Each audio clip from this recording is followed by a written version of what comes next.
આકાશવાણી અમદાવાદ વડોદરા પ્રાદેશિક સમાચાર મિત્તલ પટેલ વાંચે છે. સૌપ્રથમ મુખ્ય સમાચાર. કેન્દ્રીય ઉદ્યોગ મંત્રી પિયુષ ગોયલે સ્ટાર્ટઅપ સ્થાપતી વખતે સમાજ અને દેશની જરૂરિયાતોને પ્રાથમિકતા આપતા જણાવ્યું. મુખ્યમંત્રી ભૂપેન્દ્ર પટેલે અમદાવાદમાં વેજલપુર સ્ટાર્ટઅપ ફેસ્ટિવલના બીજા તબક્કાનો પ્રારંભ કરાવ્યો. ગાંધીનગર સ્ટેટ મોનિટરિંગ સેલે 1 કરોડ 26 લાખ રૂપિયાના માદક પદાર્થો સાથે 2 નાઇજીરિયન નાગરિકોની ધરપકડ કરી. આગામી 4 દિવસમાં રાજ્યમાં મહત્તમ તાપમાનમાં 2 થી 3 ડિગ્રી સેલ્સિયસનો વધારો થવાની હવામાન વિભાગની આગાહી અને આઈપીએલની 18મી આવૃત્તિનો થોડીવારમાં પ્રારંભ. પ્રથમ મેચ કોલકાતા નાઇટ રાઇડર્સ અને રોયલ ચેલેન્જર્સ બેંગલુરુ વચ્ચે. સમાચાર વિગતવાર. કેન્દ્રીય ઉદ્યોગ મંત્રી પિયુષ ગોયલે સ્ટાર્ટઅપ્સને નવા વિચારો અને નવીનીકરણ અપનાવતી વખતે સમાજ અને દેશની જરૂરિયાતોને પ્રાથમિકતા આપવા વિનંતી કરી છે. અમદાવાદમાં વેજલપુર સ્ટાર્ટઅપ ફેસ્ટિવલની બીજી આવૃત્તિને સંબોધતા શ્રી ગોયલે વિકસિત ભારતના સ્વપ્નને સાકાર કરવામાં સ્ટાર્ટઅપ્સની ભૂમિકા પર ભાર મૂક્યો. દેશમાં સ્ટાર્ટઅપ માળખાને મજબૂત કરવામાં મોદી સરકારની પ્રતિબદ્ધતાને પુનરોચ્ચાર કરતા શ્રી ગોયલે મોદી સરકારે સ્ટાર્ટઅપ્સને પ્રોત્સાહન આપવા લીધેલા પગલાંની માહિતી આપી હતી. તેમણે स्टार्टअप क्षेत्रे गुजरातनी हरणफाळनी प्रशंसा करी हती. देश में अलग अलग प्रकार की समस्याएं थी, चाहे वो लॉजिस्टिक्स के फील्ड में हो, आने जाने की फील्ड में हो, या गुड्स के ट्रांसपोर्ट के फील्ड में हो, मेडिकल फील्ड में हो, चाहे वो लोगों को रोजगार के लिए नए तरीके ढूंढने की बात हो. अलग अलग तरीके से हमारे स्टार्टअप से नए नए आइडियाज, नया नया सोच, काम करने के नए ढंग, इनोवेटिव आइडियाज के साथ देश की इकोनॉमिक एक्टिविटी, अर्थव्यवस्था को लगातार आगे बढ़ाने का काम किया. और उसमें जो गुजरात लगभग 4 वर्षों से बेस्ट परफॉर्मर स्टेट रहा है स्टार्टअप इकोसिस्टम. મુખ્યમંત્રી ભૂપેન્દ્ર પટેલે જણાવ્યું કે સ્ટાર્ટઅપ શબ્દ દેશના યુવાનોની ઓળખ બન્યો છે. ક્રિએટિવ થિંકિંગ, આગવી સૂઝ અને અવનવા આઈડિયા સાથે આજના યુવાનો ખૂબ ઝડપથી આગળ વધી રહ્યા છે. મુખ્યમંત્રીએ વિધાનસભા કક્ષાના સ્ટાર્ટઅપ ફેસ્ટિવલ એવા વેજલપુર સ્ટાર્ટઅપ ફેસ્ટિવલના બીજા તબક્કાનો શુભારંભ કરતા જણાવ્યું કે મહિલાઓ પણ આજે વિવિધ સમસ્યાઓના સમાધાન માટે નવા સ્ટાર્ટઅપ સ્થાપી રહી છે.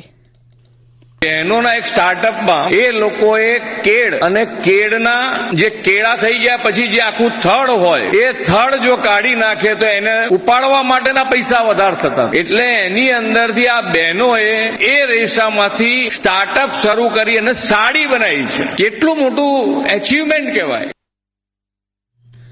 વેજલપુરના ધારાસભ્ય અમિત ઠાકરે જણાવ્યું કે વિકસિત ભારતના નિર્માણના સંકલ્પને સાકાર કરવાની દિશામાં દેશના યુવાનો અને સ્ટાર્ટઅપ મહત્વનો ભાગ ભજવશે.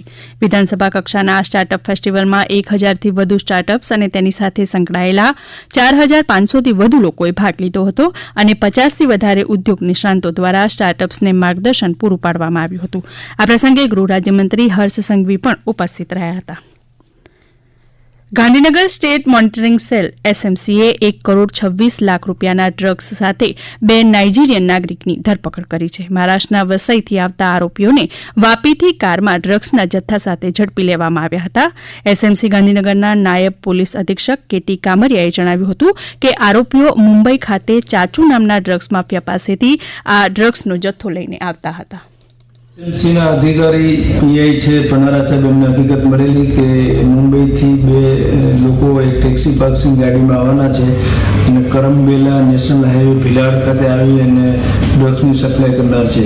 જે આધારે એમને સરકારી પંચો રાખી અને વોચમાં તે દરમિયાન એક ટેક્સી પાર્કિંગની ગાડી આવે છે અને એને રોકતા એમાંથી 2 વ્યક્તિ મળે છે જે નાઇજીરિયન નાગરિક ધરાવતા હતા અને તેની સર્ચ કરતા તેની પાસેથી 252 ગ્રામ 14 મિલીગ્રામનું ડ્રગ્સ મળી આવે, જેની કિંમત 1 કરોડ 26 લાખ જાય છે. કોર્ટે આરોપીઓના 7 દિવસના રિમાન્ડ મંજૂર કર્યા છે. રાજ્યમાં આગામી સમયમાં સાયન્સ, ટેકનોલોજી અને ઇનોવેશન નીતિ અંતર્ગત 2 સાયન્સ અને ટેકનોલોજી ક્લસ્ટર સ્થાપવામાં આવશે, તેમ વિજ્ઞાન અને ટેકનોલોજી વિભાગના અગ્રસચિવ શ્રીમતી મોના ખંદારે જણાવ્યું હતું. આજે ગાંધીનગરમાં ગિફ્ટ સિટી ખાતે building synergies in Indian innovative ecosystem વિષય પર આયોજિત રાષ્ટ્રીય કાર્યશાળામાં સુશ્રી ખંદારે આ મુજબ જણાવ્યું હતું. तो बायोटेक्नोलॉजी सेक्टर में है, ITITES और ग्लोबल कैपेबिलिटी सेंटर में, और खास करके इलेक्ट्रॉनिक्स और सेमीकंडक्टर सेक्टर में भारत अब सर्विस नेशन से प्रोडक्ट नेशन की ओर उसका ट्रांजिशन हो रहा है। तो उसमें गुजरात का एक बहुत अच्छा सहयोग रहेगा। तो हम ये कहेंगे कि इंडिया की टीम में गुजरात एक मैन ऑफ द मैच का काम करेगा।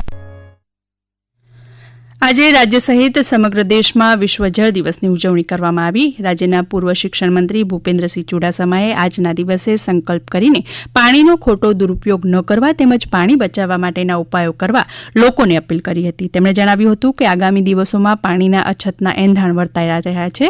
પાણી એ આપણી મૂળભૂત જરૂરિયાત છે। પાટણના રિજિયોનલ સાયન્સ સેન્ટરમાં આજે વિશ્વ જળ દિવસની ઉજવણી કરાઈ। આજે નિષ્ણાંતો દ્વારા ચર્ચા અને ડોક્યુમેન્ટરી શો યોજાયા હતા। ઉપરાંત આજે અર્થ અવર દિવસ નિમિત્તે જાગૃતિ કાર્યક્રમ યોજવામાં આવ્યા હતા। જામનગરથી અમારા પ્રતિનિધિ જગત રાવલ જણાવે છે કે નવાનગર નેચર ક્લબ દ્વારા જળ સંચય અને સંગ્રહ તેમજ સમસ્યા અને સમાધાન અંગે આજે સેમિનારનું આયોજન કરાયું હતું। આ સમાચાર આપ આકાશવાણીના અમદાવાદ વડોદરા કેન્દ્ર પરથી સાંભળી રહ્યા છો। આ સમાચાર આપ અમારી YouTube channel AIR news Gujarat પર પણ સાંભળી શકશો। વધુ સમાચાર માટે અમારી વેબસાઇટ newsonair.gov.in/gujarati અને અમારા એક્સ હેન્ડલ AIR_news_ABAT ને ફોલો કરશો। મૂળ મહેસાણાના વતની અને અમેરિકાના વર્જિનિયા ખાતે સ્થાયી થયેલા પિતા પુત્રીની હુમલાખોરોએ હત્યા કરી છે। મહેસાણા જિલ્લાના કનોડા ગામના મૂળ વતની એવા પટેલ પરિવારના 56 વર્ષીય પિતા અને 24 વર્ષીય પુત્રીના વર્જિનિયા ખાતે સ્ટોરમાં ઘૂસી શખ્સે ગોળીબાર કરતા મોત નીપજ્યા હતા। આરોપીની ધરપકડ કરાઈ છે।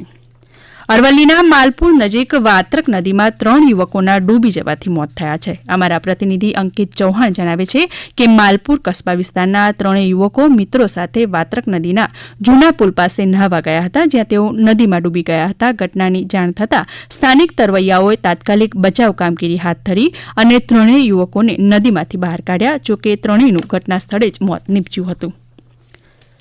ગીર અભયારણ્યમાં સિંહ, દીપડા સહિત વન્ય પ્રાણીઓને ઉનાળામાં પીવાના પાણીની મુશ્કેલી ન પડે તે માટે ગીર પશ્ચિમ વિભાગ દ્વારા હાલ 271 જેટલા પાણીના કૃત્રિમ પોઈન્ટ ઊભા કરવામાં આવ્યા છે। નાયબ વન સંરક્ષક પ્રશાંતકુમાર તોમરે જણાવ્યું કે ગીર જંગલમાં 201 જેટલા જળસ્ત્રોત સૌર ઉર્જાથી ભરવામાં આવે છે। આ ઉપરાંત બોર અને ડંકીની મદદથી પણ જળાશયો ભરીને પ્રાણીઓ અને પક્ષીઓની તરસ છીપાવવાનો આશય છે। હવામાન વિભાગે રાજ્યમાં આગામી 4 દિવસમાં મહત્તમ તાપમાનમાં 2 થી 3 ડિગ્રીનો વધારો થવાની અને 4 દિવસ પછી મહત્તમ તાપમાનમાં 2 થી 3 ડિગ્રીનો ઘટાડો થવાની આગાહી કરી છે। आने वाले 7 दिनों के लिए जो गुजराती स्टेट के लिए फोरकास्ट है उसमें ड्राई वेदर प्रिवेल करेगा। और मैक्सिमम टेम्परेचर की बात करेंगे तो आने वाले 4 दिनों के लिए मैक्सिमम टेम्परेचर में 2 से 3 डिग्री की बढ़ोतरी का पूर्वानुमान है। उस मैक्सिमम टेम्परेचर में 4 दिन के बाद 2 से 3 डिग्री के गिरावट का पूर्वानुमान है। मिनिमम टेम्परेचर की बात करेंगे तो आने वाले 3 दिनों के लिए मिनिमम टेम्परेचर नॉर्मल चेंज में रहेगा। उसके बाद मिनिमम टेम्परेचर में 2 से 3 डिग्री के गिरावट का पूर्वानुमान है। છેલ્લા 24 કલાકમાં અમદાવાદમાં મહત્તમ તાપમાન 37.2 ડિગ્રી સેલ્સિયસ અને ગાંધીનગરમાં 36.8 ડિગ્રી સેલ્સિયસ નોંધાયું છે। રાજ્યમાં મહત્તમ 38.3 ડિગ્રી તાપમાન રાજકોટ ખાતે નોંધાયું હતું। આઈપીએલ ક્રિકેટની 18મી આવૃત્તિનો થોડીવારમાં પ્રારંભ થશે। આઈપીએલની પ્રથમ મેચ કોલકાતાના ઈડન ગાર્ડનમાં વર્તમાન ચેમ્પિયન કોલકાતા નાઇટ રાઇડર્સ અને રોયલ ચેલેન્જર્સ બેંગલુરુ વચ્ચે થશે। આ ટુર્નામેન્ટમાં 10 ટીમો 74 મેચ રમશે। સ્પર્ધાની ફાઇનલ 25 મેના રોજ કોલકાતાના ઈડન ગાર્ડનમાં રમાશે। અમદાવાદમાં નરેન્દ્ર મોદી ક્રિકેટ સ્ટેડિયમ ખાતે તારીખ 25 અને 29મી માર્ચ, 9 એપ્રિલ તેમજ બીજી અને 14મી મેના રોજ યોજાનારી આગામી આઈપીએલ 2025ની ક્રિકેટ મેચોને ધ્યાનમાં રાખી મેટ્રો ટ્રેન સેવાઓને સવારના 6:20થી રાત્રિના 12:30 વાગ્યા સુધી લંબાવવાનો નિર્ણય કરાયો છે।